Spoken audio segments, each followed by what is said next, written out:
তো নমস্কার বন্ধুরা, সবাইকে সকালবেলা শুভেচ্ছা। তো এই যে দেখেন কি বাতাস ছাড়ছে। আসলে আমাদের এদিকে খুবই কষ্ট। আমাদের বাড়ি হলো উত্তর দিকে, তো উত্তরের দিকের হিমেল হাওয়া সব সময় আমাদেরকে দারুণ কষ্টে রাখে। এই যে নারকেল গাছের পাতাগুনে নূর বানাচ্ছে, তো এর থেকে বোঝা যায় যে কি বাতাস ছাড়ছে। তো 3 দিন যাবত এরকমই চলছে। শীতের মধ্যে আমরা যেমন তেমন গরু বাছুর নিয়েই সবচেয়ে বেশি কষ্ট।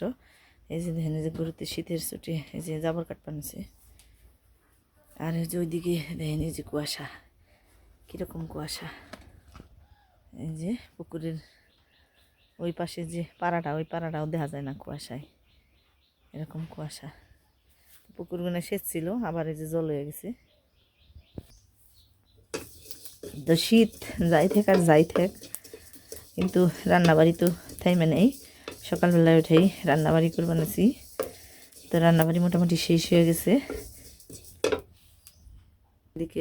এদিকে রান্নাম হইল মুসুরির ডাল। আর এই যে আমার মশলা শেষ হয়ে গেছে, তাই মশলা ভাজ বানাইছি। তো এগুলো ভেজে তারপর গুঁড়া করে নুমু পাঠাই। তার কালকে তরকারি আছে, চরচড়ি আছে, তো ওগুলো দিয়ে সকালবেলার খাবার সারমু। 6 জন বুন বানাইছি, ক্ষেত বুন বানাইছি, কামলা আছে। তা আবার এদিকে হইলো অনুষ্ঠান উপলক্ষে যে কর্তামশার ভাই আইছিল, মানে বড়দা আইছিল বাড়িতে, তো উনিও আজকে যাইব গা। তো মুরগি আনছিল, ওইটা তো রান্না করা হয়নি। এই যে আমি এখানে দই দিয়ে মেখে রাখছি দেশি মুরগি। এখানে 2টা মুরগি আছে। আর এই যেদিকে যে মশলা টশলা বাইটা নিলাম, মানে রান্না করলাম আর পাশাপাশি মশলাগুলো বাটলাম। তো এখানে মশলাগুলো ভাজা শেষ। এখন এটা শুকনো একটা বাটিতে রেখে দিলাম, এটা শুকনোভাবে বাটুমু।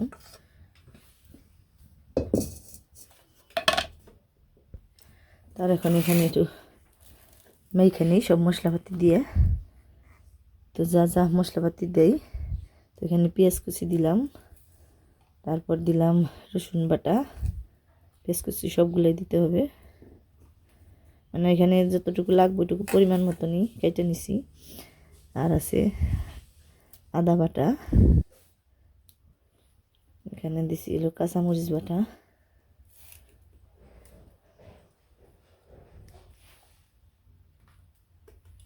হলুদের ফাঁকি, মরিচের ফাঁকি। আমার 5 মিশালি ফাঁকিটা শেষ হয়ে গেছে, এর জন্য দিতে পারলাম না। তো ওই যে মশলাটা বাটলাম, ওইখানে আমি রাঁধুনি আর টেপা সস দিয়ে দিছি, অনেকের সমস্যা নেই। তারপর দিয়ে দিলাম পরিমাণ মতো লবণ। আর এদিকে কড়াইয়ের মধ্যে এই আলুগুলো একটু ভেজে নিই। তো কড়াইয়ের মধ্যে তেল দিয়ে দিলাম।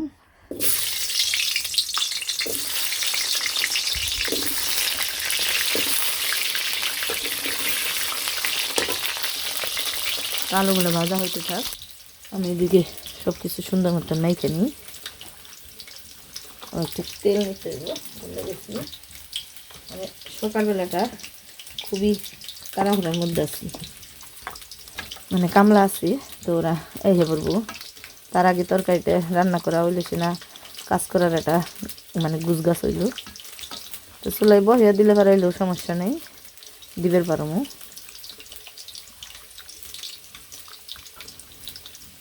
মাংসটা আমি 1 ঘন্টার মতো এই দই দিয়ে মাখিয়ে রাখছিলাম। আমরা তো গ্রামের বাড়িতে এইভাবে রান্নাবাড়ি করি, অনেকেই অনেকভাবে রান্নাবাড়ি করে মাংস।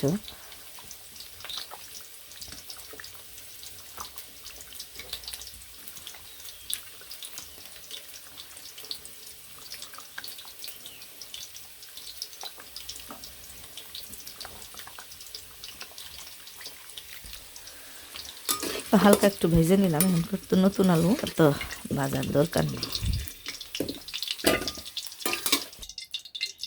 সোমবারটা একেবারে দিয়ে দিই তাড়াতাড়ি, মানে তাড়াতাড়ি।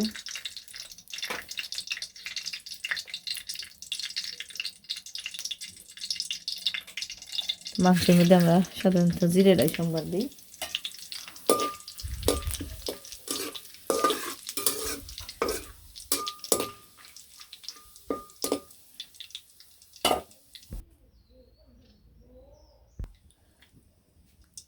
লম্বা তরকারিতে দিয়ে দিলাম এর মধ্যে মাংস।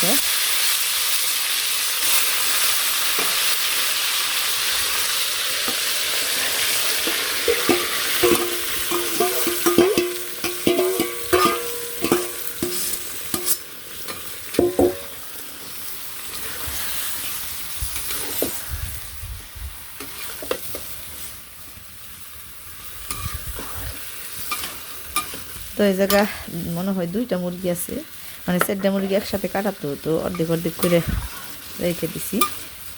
তো এখানে 2টার একটু কম বেশি হইতেও পারে, আবার নাও হইতে পারে।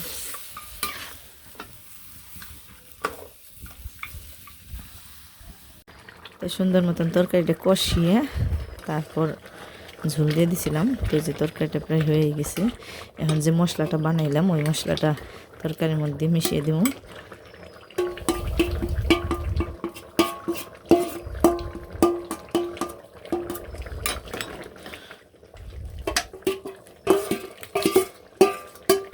তরকারিটা একদম একটু গাঢ় গাঢ় হয়ে গেছে, তো একটু গাঢ় গাঢ়ই রাখতে কইছে আর মশন, এর নিয়ে একটু গাঢ় গাঢ়ই রাখলাম, মানে বেশি ঝোল না আর কি।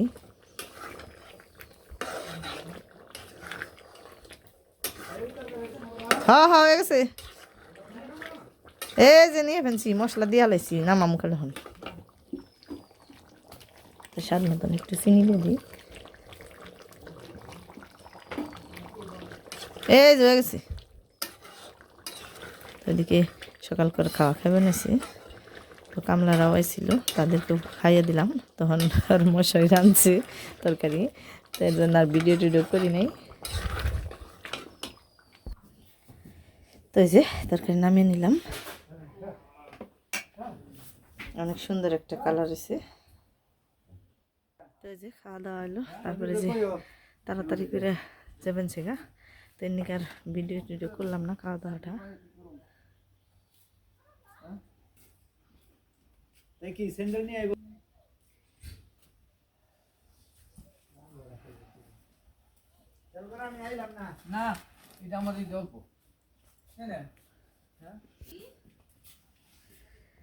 তো ঢাকায় থাকে, তো বাড়িতে এসেছিল অষ্টপ্রহর উপলক্ষে। এমনিতে তো সময় পায় না, ওই দুর্গা পূজার সময় আর এই তো যে এই অষ্টপ্রহর আর চৈত্রী পূজার সময় এক একবার আহে, এক একবার আহে না। না কি লগ্ন যাইব, এমনি আগে দিবে যাবেন সে। তো যে জায়গায় বস্তা নামাইছে, চালের বস্তা, চাল দিয়ে দিলাম কিছু। তো যে দেখেন পরিস্থিতি, কুয়াশার কি পরিমাণ যে কুয়াশা পড়ছে, কিচ্ছু দেখা যায় না। ঠান্ডাও প্রচুর ঠান্ডা।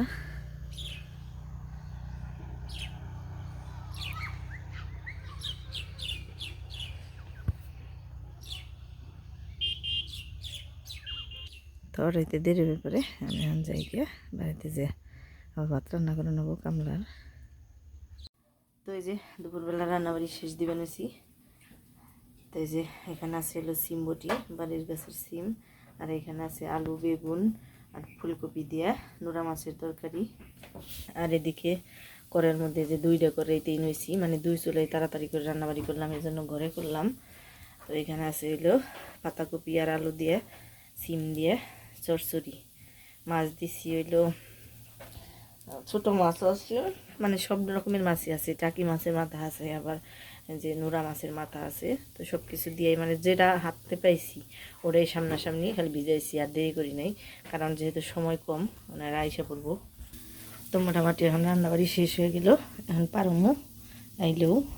তো এই যে আমার চেহারা দেখে বুঝতে পারবেন যে আমি কি একটা চাপের মধ্যে আছি। কর্তামশার কাছে চাইছিলাম ছোট্ট একটা সংসার, আর আমারই দিয়ে থুইছে বিরাট বড় একটা সংসার, কাজ করণের মানুষ নেই, আমি একাই কামের মানুষ, আমার কোনো বেতনও নেই, কিচ্ছু নেই। সারাদিন শুধু সবাইরে খেবের দিয়ে যাও, নিজের খাওয়ানোর ঠিক নেই, কিছু নেই।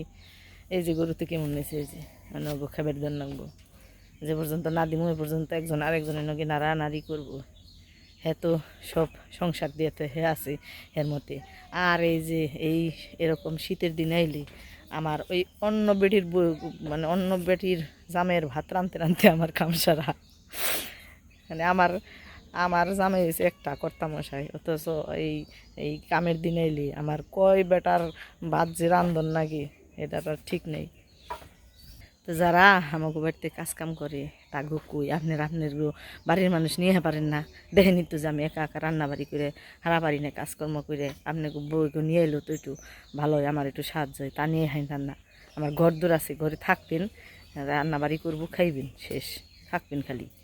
তা শুনে না তারা, তারা কইব যে আমার বেটিরে আমার বউয়েরা তো কাজকাম করে না। আপনি নাগাল আপনারা যেভাবে সারা দিন পরিশ্রম করেন, আমার বউয়েরা যদি এর একটু করতো কাম, তাহলে আমাকে সংসার আরও উন্নতি হতো। তো তাগনগে আর পারুম কেমনি তেলে। তো যাই থাক কথা বলে আর বেশি বাড়িয়ে লাভ নেই। এখন যে গরুরে খেবার দিব, তারপরে যে জল টল ভরুমো, এরা আবার হে পড়বো কোন সময়।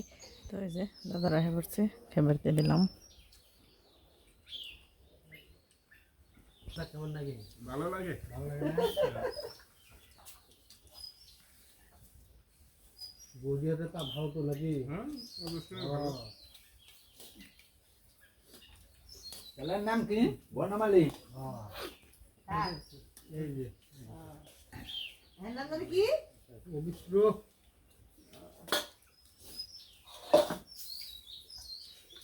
থাকে না তো সব অনেক একত্র থেকে তো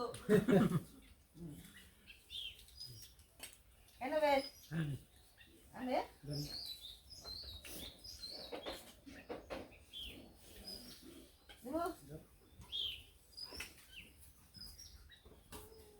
সকারও গেছে গা, আমরা একখানে দিয়ে দেখা যায় কি হয়। মানে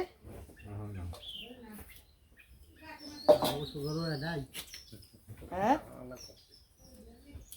আমাকে সরকারও একটাই এখন।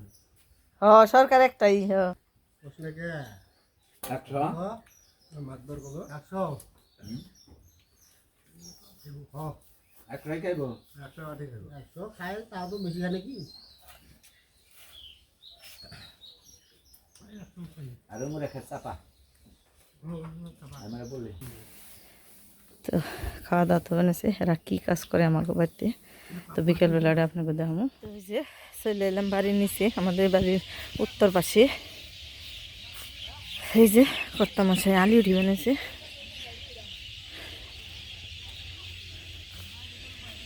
কটা উঠাইছ? 9টা। তো এই যে এই আলি গুনে এখন এই যে ক্ষেতের মধ্যে বুনা শুরু হয়ে গেছে। ও ওই যে দূরে ওই ক্ষেতে হইলো আমাকে বুন বানাইছে। তো চলেন যাই দেখাই আপনাকে। তো এই যে গ্রামের মেঠু পথ কয়টা রে এল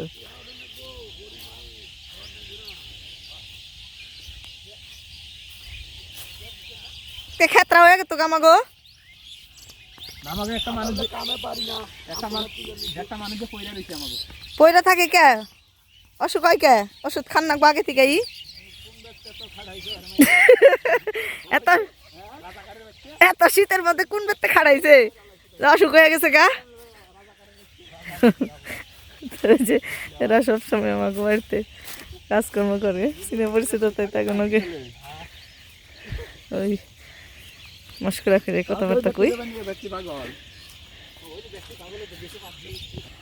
এই যে ধান ক্ষেতের মাঝখান দিয়ে এল কই বাতর কই ইন্ডিয়া যাওয়ার নাকি ওই যে আমার কর্তামশাই আলি নিয়ে যাবে নিছি। তো ওই যে সামনে যে ধান ক্ষেতটা দেওয়া যাচ্ছে, এটাই আমাকে ধান ক্ষেত। অনেকখানি জায়গা বুনা ফেলাইছে, এরা বুনায় খুব এক্সপার্ট, খুব তাড়াতাড়ি বুনা পারে। তো এই যে এই পুরোটা জমি আমাগো নিজের। তো এরকম শুধু ধানের জমি আমাদের আছে, আর কোনো বাদ বাকি শস্য টস্য তেমন কোনো কিছু হয় না। এগুলো তো সারা বছর জলেই থাকে। ওই যে দেখা যায় চরকের বাস টাস এখনও গাড়াই আছেন দে, মানে সারা বছর জলই থাকে খেতে। এই যে এই পৌষ মাঘ মাসে থেকে এই খেতে যে এরকম জল থাকে। তারপর আবার চৈত্র মাসে 2-1টা সেচ দিন লাগে। আর যদি এই বৃষ্টি হয় তাহলে তো তাও দরকার হয় না। তো সার লাগে না, জল লাগে না, কোনো কিচ্ছুই লাগে না, শুধু একটু কষ্ট করলে এই যে এভাবে বুইনা দিলেই প্রচুর ধান হয় এই সমস্ত জমিতে। এই যে দেখা যায় যে সমস্ত জমি, এই সবগুলো জমিতে এগুলো হলো সারা বছর যেহেতু জলে থাকে, তো এই কারণে মাটিগুলো খুবই উর্বর থাকে, তো এখানে বেশি সারের দরকার হয় না, প্রচুর ধান জন্মে। তো আমার ব্লগ দেখলে অবশ্যই বুঝতেই পারবেন, আস্তে আস্তে সবই দেখাবো। জমি কেবল বোনা শুরু করলো, তো কীরকম ফসল হয় সবই দেখাবো আস্তে আস্তে।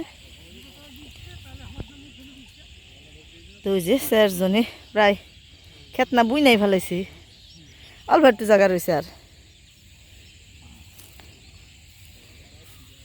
ওরা দুজনে দিলেই সুন্দর হয়ে গেত ক্ষেতটা।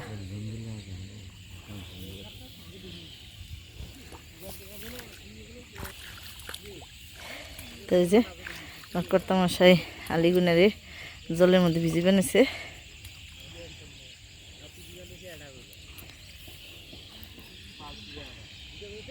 তো এই যে সূর্য অস্ত গেছে। তো বন্ধুরা, আজকের ভিডিও আমার এই পর্যন্তই। সবাই ভালো থাকবেন, সুস্থ থাকবেন, আমাদের পাশে থাকবেন। চারপাশে এই যে কুয়াশা এসে গেছে গা, ওই যে কুয়াশা আর কুয়াশা ফেলেছে।